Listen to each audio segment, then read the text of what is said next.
welcome to the SVG-TV news for Friday, June 11th. With the details, I'm Khalil Kato. St. Vincent and the Grenadines is now experiencing a second wave of COVID-19, with 31 new cases confirmed from tests carried out on Wednesday. 19 of the new cases are from persons residing in Beckway.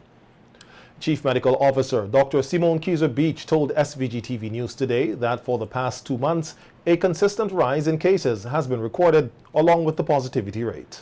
Over the last week, we have noticed an even greater rise.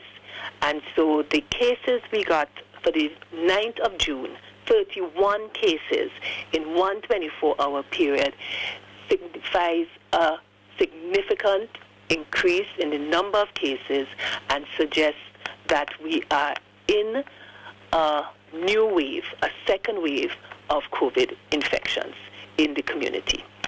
On Beckway, which has a population of approximately 5,000 people, several government offices and schools have been closed. These include Bragza Beckway, the local government office, the Paget Farm Primary, Beckway Government Primary, Beckway SDA Secondary, the Beckway Community High School, Lower Bay Primary, and some preschools. Extensive contact tracing is ongoing across the country, and it is anticipated that more cases will be detected. 31 cases are throughout St. Vincent and the Grenadines, not just in Beckway. So the teams, as always, we will continue to do aggressive contact tracing. Testing, quarantine, and isolation is standard. That is how we have functioned for the last year and a half, and that is what we use to control the first wave in December, January, February. So it is standard practice that we do extensive contact tracing so that we can have early containment of any spread. A release from the National Emergency Management Committee today said that the Ministry of Health, Wellness and the Environment is providing additional support to the health team on Beckway to ensure that this outbreak is quickly contained, and according to Dr. Kieser-Beach, testing has been continuous. Have been testing in the hubs as per consent from the parents. The ministry has asked that we have testing in the school hubs because we recognize that there is, as we have had community spread for months, that children can have that and expose teachers, teachers can have it expose the children. So we have asked that all of the hubs submit to some form of testing, and we have found cases in those hubs. That is a standard since schools started. In the hub started for the grade 6 and the 5th forms. We have recommended and we have facilitated testing of children under 18 with the consent of their parents. NEMO and the Ministry of Health said the full cooperation of the entire community of Beckway and the remainder of St. Vincent and the Grenadines is critical if this second wave, which is affecting the entire country, is to be rapidly and efficiently curtailed. With the growing increase of COVID-19 cases in SVG, persons are being asked to take the AstraZeneca vaccine, which is the only vaccine currently available in the country. The Chief Medical Officer said the scarcity of vaccines will continue for some time, noting that they have not yet received the Sputnik vaccine, which they have requested. We are still in discussions on the Sputnik and when we will get it, but as we have always said, the vaccine person should take is the vaccine we have available. And St. Vincent and the Grenadines now has adequate stock of AstraZeneca, which should be used. And if persons are going to sit and wait for the Sputnik, yesterday morning we, on a WHO meeting update on COVID, it was mentioned that the scarcity of vaccines is anticipated to continue because the demand is much greater than the supply. And therefore, if Vincentians want a vaccine, the AstraZeneca is available, it is safe. There are some persons who might not need to have it, and we can discuss that with those persons, but persons need to take the vaccine that is available. The first batch of vaccines which SVG received is expected to expire this month end.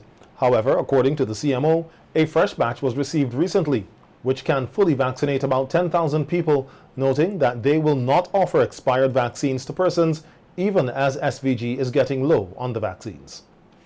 We have a new batch, and we're not going to give anybody any expired vaccine. We have some, but it is a limited supply. So persons need to understand that also. We have a limited supply of vaccines, and there is no guarantee as to when we will get more vaccines. there is a worldwide shortage of vaccines. We have about 21,000 doses of vaccine. However, if you understand that that is really a bust for about 10,000 persons. And that's nowhere near what's needed. So people need to understand that even though we have some vaccine now, at a limited supply, and there's no guarantee as to when we should get more. It has also been noted that the majority of people being vaccinated are the elderly, and the majority of persons contracting COVID-19 are the young population. You've also noted that a lot of our cases are in the younger persons in St. Vincent. We are not seeing as many cases in the older persons because the majority of our vaccinated persons happen to be older than 55, and they're protected. We need the rest of the country to be taking the vaccine that we have available now, and that is going to significantly decrease our spread and the number of cases and get us back into a position where we can function properly. What we need persons to do, however, is to agree to be tested. A walk-in vaccination drive is being held daily during the work week at the car park next to the financial complex. Vaccinations are also being done at all clinics which are functional island-wide. Government Minister Frederick Stevenson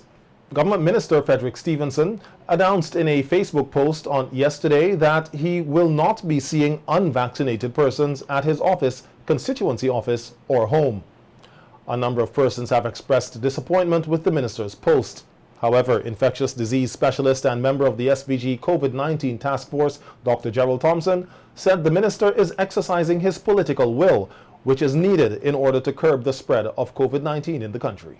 At the preliminaries of the G7 in London today, there was a statement that in order to combat this global pandemic, the world needs 1, political will, 2, the medical, bioengineering, and ingenuity, which includes vaccines, and 3, public mobilization. Now, Minister Stevenson is exercising one form of political will. We also need the public mobilization to be ramped up. Dr. Thompson said anti-vaxxers have tried to promote individualism and thinking only about themselves over the collective importance of public health. However, such narratives need to be changed. We need, and we are changing the narrative to we, the community, the public health, and personal responsibility. And I think Minister Stevenson draws attention to this particular issue as one method of personal responsibility. And I think that it is an important effort, and we certainly have to now step up also with the public mobilization of persons coming forward and joining their voices in convincing their neighbors, their friends, to be vaccinated. Dr. Thompson added that while Vincentians have dropped the ball over the last few weeks, they will be ramping up efforts to remind persons that abiding by the protocols is a must in order to stem the spread of COVID-19 in the country. Persons arriving in SVG who have been fully vaccinated against COVID-19 are now being given permission to quarantine in a private residence. According to the new protocols for entry of travelers to SVG, published yesterday, travelers who arrive with evidence that their last dose of an approved COVID-19 vaccine was at least 2 weeks prior may apply for permission to quarantine for 48 hours at a private residence. This application must be made at least 2 weeks prior to arriving in SVG and will only be granted if the residence is empty or if all the occupants of the residence are fully vaccinated and shall quarantine for the 48-hour period along with the traveler. The COVID-19 vaccine must be one that is recognized by the Ministry of Health, Wellness and the Environment, which is the national regulatory authority. Unvaccinated travelers from very high risk, and medium risk countries are still required to quarantine for a mandatory period in a Tourism Authority Ministry of Health approved quarantine hotel at their own cost for periods ranging from 21 days for very high-risk countries to 7 days for medium-risk countries, depending on the risk associated with the country the person was last present in for at least 21 days. The Royal St. Vincent and the Grenadines Police Force is advising liquor license holders in the state not to contravene the conditions under which they were granted licenses to sell intoxicating liquor by the Licensing Board. Section 2 of the Liquor License Act, Chapter 473 of the revised edition of the Laws of St. Vincent and the Grenadines 2009 declares that there are 9 classes of licenses issued under this Act, ranging from Class 1 to Class 9. In a news release issued today, the RSVG Police Force said holders of these classes of licenses must adhere to the closing hours and not harbor persons or patrons to remain at their business places or shops after the specified closing hours. The police said in an effort to clamp down on the practice of some liquor license holders who are failing to close their businesses at the stipulated time under the law, it will be stepping up its enforcement of the provisions in the Liquor License Act. Owners of businesses and shops found not in compliance could be liable to a fine of $2,000 and above. Some news now on the La Soufrière volcano. A British ship is currently docked at Port Kingstown, which brought with it that should be a British military ship, which brought with it a helicopter that would have done a reconnaissance flyover of the volcano today. Speaking on radio earlier, lead monitoring scientist Dr. Lloyd Lynch said he will be part of a team to visit the volcano for the first time since it erupted last on April 22nd.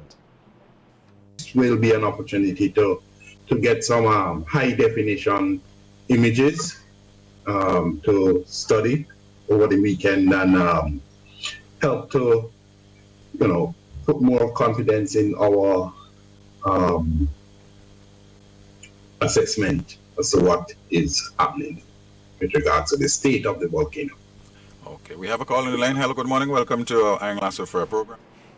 Lynch said that they are interested in finding out more about the lava that might be close to the surface of the crater. We want to make a survey of the crater area to look at what is taking place, whether a new dome is being emplaced. We want to take a closer look at the areas that are steaming. And the whole idea of this is to see whether new stuff as in magma is still coming to the surface. We have not been able to determine this since the explosive eruptions. There has reportedly been no change in activity at the volcano except for steam and low earthquakes. The Caribbean Association of Banks, CAB, has joined the ranks of organizations that have come to the aid of the government and people of St. Vincent and the Grenadines in the aftermath of the explosive eruptions of La Soufrière. A donation of 60,000 EC dollars to the government was made at Cabinet Room yesterday. On hand to receive it were Acting Prime Minister Montgomery Daniel and Minister of Finance Camilo Gonzalez. Managing Director of the Bank of St. Vincent and the Grenadines, Derry Williams, handed over the check, while the CEO of the Caribbean Association of Banks, Wendy Delmar, Corporate Secretary of BOSVG, Nandy Williams, Director of NEMO, Michelle Forbes, and other Caribbean members of the Caribbean Association of Banks witnessed the handing over, which took place virtually and in person. At the short ceremony, the CEO of CAB, Wendy Delmar, stated that she was pleased and encouraged by the outpouring of support given by member states to St. Vincent and the Grenadines in the wake of the La Soufrière eruption, and that the monetary donation is part of CAB's CARE initiative. Addressing the handing over ceremony, Minister of Finance Camilo Gonzalez stated that the region has been impacted significantly by natural disasters recently, with immense cost to individual nations, noting that the La Soufrière eruptions have damaged in excess of 50% of the GDP of SVG. The minister said that it is entities such as CAB which show the solidarity and strength of regional integration. After 10 days missing at sea, 3 Vincentian fishermen were rescued today by the tugboat Lady Debbie, 190 miles west of St. Vincent and the Grenadines. The tugboat was said to be traveling from Curacao to Martinique when it spotted the fishing boat and assisted in their rescue. All 3 men are said to be in good health. The SVG Coast Guard has been informed and arrangements are being made to bring the men home tomorrow. The 3 fishermen, who are all from Rose Place, are Lennox Phillips, also known as Grand Charge, Angus Webb, also known as Pharaoh, and Bernard Dublin, also known as Butters. The men left to fish on Tuesday, June 1st, and never returned, prompting a search and rescue mission by the SVG Coast Guard Service and its regional partners, along with some local fishermen. Today, the Environmental Day Commemoration Committee hosted a cleanup exercise at the Brighton Beach and expressed disappointment with its condition. The activity was held to commemorate World Oceans Day, observed annually on June 8th. Nashika Davis Hope has more on today's cleanup exercise of the Brighton Beach in this report. Plastic bottles, covers, slippers, tires, toys, old refrigerator, and cans made up the clusters of garbage that were removed from the Brighton Beach today. Several volunteers from the different units or divisions, which are part of the Environmental Day Committee, including the Sustainable Development Unit, the Fishery Department, National Parks, Rivers and Beaches Authority, and the Forestry Division, came out to support the cleanup exercise. Park Ranger within the National Park, Rivers, Beaches Authority, Stoney Walker, said he is disappointed with the condition of the beach. I found out that some of the things that we are finding here at the beach, these are unnecessary stuff that should be found on the beach. This tells me that we are still failing a lot in the way we manage our waste. Walker said that it breaks his heart to see that garbage continues to pile up the beach even after their many attempts to clean it up. I am not one of those who are going to rejoice with the huge collection of garbage. No, because each time we collect, it seems to be more and more. And if I rejoice, it tells me that we are still failing.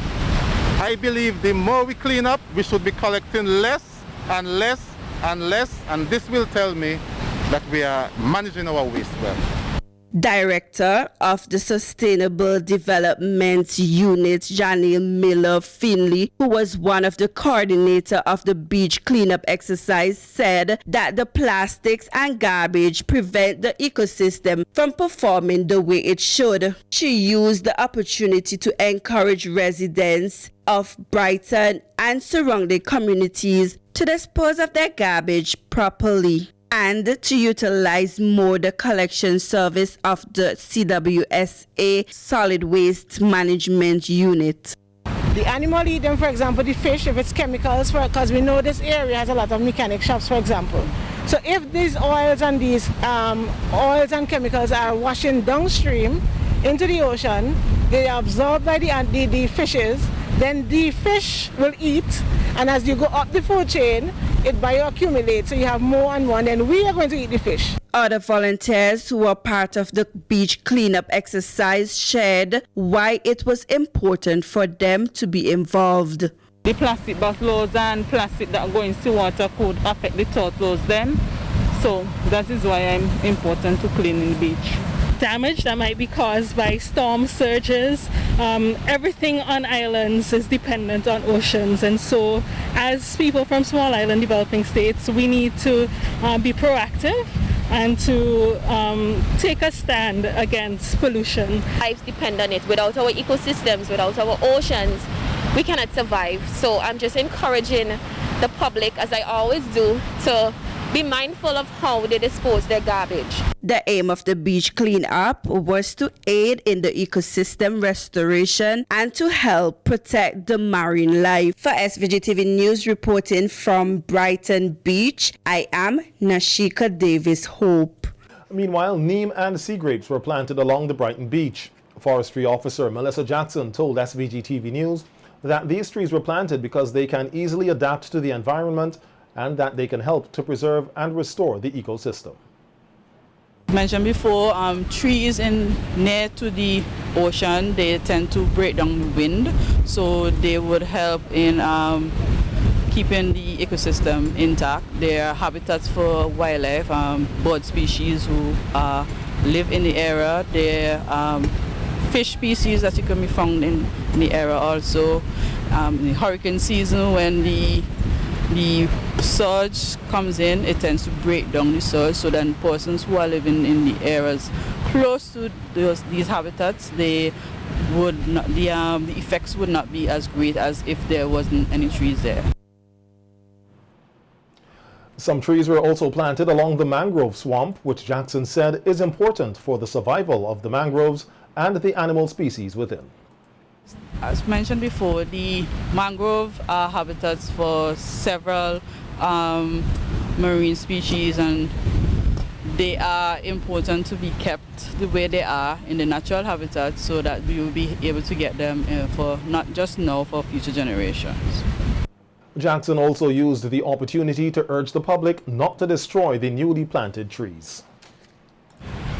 Trees are always important for us. Trees give us life, water. Basically, trees are providers of everything you can find in the environment. So protecting trees are very important.